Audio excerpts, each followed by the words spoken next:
Quelque chose qui peut être intéressant aussi, c'est d'agrandir les différents éléments des vecteurs, les points d'ancrage, les tangentes aussi, quand il y en aura qui apparaîtront, parce qu'il y en a, mais elles n'apparaissent que si on utilise la flèche blanche. Pour l'instant, on est avec la flèche noire. Alors, on va aller dans les préférences d'Illustrator. Donc, on est sur un Mac, il y a un menu qui s'appelle Illustrator. Si on était sur un PC, ce serait dans le menu Édition, Préférences. Mais ici, on est sur un Mac.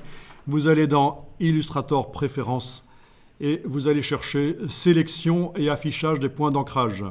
C'est la deuxième ligne. Et là, vous allez pouvoir jouer avec le curseur ici pour faire en sorte que les points d'ancrage apparaissent de manière plus grande. OK, voilà, on les voit déjà mieux. Donc, vous avez sur votre Illustrator, là, un rectangle qui entoure la forme.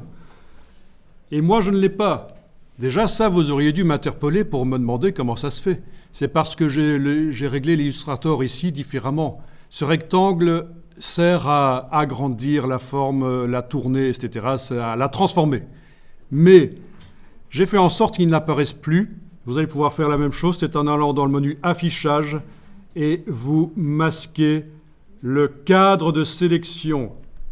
On dit bien cadre de sélection, ne confondez pas avec contour de sélection, c'est masquer le cadre de sélection. Alors forcément, vu que je l'ai déjà masqué chez moi, ça propose de l'afficher. Mais chez vous, dans le menu Affichage, vous avez à cet endroit-là masquer le cadre de sélection. Vous pouvez le masquer et vous avez comme moi, quand la forme est sélectionnée avec la flèche noire, si on clique à côté, elle n'est plus sélectionnée. Si on clique sur elle, elle est sélectionnée. Quand elle est sélectionnée, vous n'avez plus ce cadre.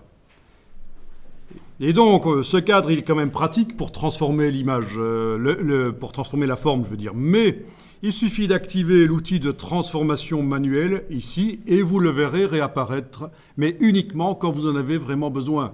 Sinon, il vous parasite un peu la vue quand vous êtes en train de manipuler des formes. Il vous ennuie. Voilà. Donc, outil de transformation manuelle, on n'en parle pas maintenant, ce sera plus tard, on revient avec la flèche noire, mais vous voyez au moins que ce cadre, on n'a pas besoin de le faire réapparaître par le menu, il apparaît en activant simplement l'outil quand une forme est sélectionnée.